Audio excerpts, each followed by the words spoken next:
8 hours ago, Sangareddy ప్రాంతంలో, తెలంగాణ సంగారెడ్డి ప్రాంతంలో ఒక సంఘటన జరిగింది. ఆ సంఘటన చాలా బాధాకరం. ముందుగా మనం సంతాపాన్ని ప్రకటిద్దాం.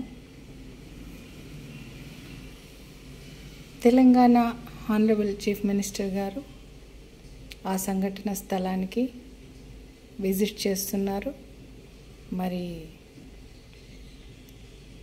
34 మంది మరణించారు, మిగతా వారంతా గాయపడ్డారు.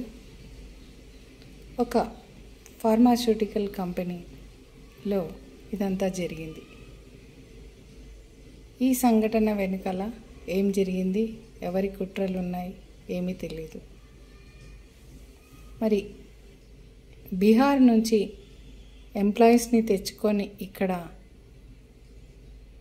పెట్టి పని చేయిస్తున్నారు.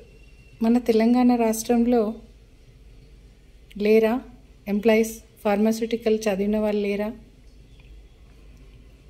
ఎందుకు బీహార్ నుంచి మైగ్రేట్ అయ్యి ఇక్కడ ఎంప్లాయీస్గా జాయిన్ అయ్యారు? ఇది ఒక ప్రశ్న. మరి తెలంగాణ రాష్ట్రంలో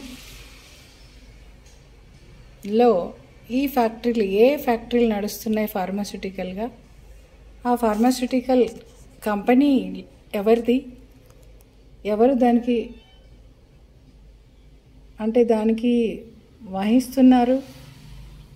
దానికి సంబంధించిన అది ఎలా నిర్మాణం చేశారు, ఎప్పుడు చేశారు ఆ కంపెనీని?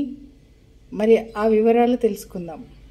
ఆ కంపెనీని ఎవరు స్థాపించారు, నిర్మాణం ఎలా జరిగింది, దాంట్లో తెలంగాణ ఎంప్లాయీస్ ఎందుకు లేరు, బీహార్ నుంచి ఎందుకు మైగ్రేట్ చేసుకున్నారు, అది ఎవరిది, బిలాంగ్స్ టు ఎవరి ద్వారా నడిచింది, ఏ ప్రభుత్వాలు దానిని ఆపరేట్ చేశాయి?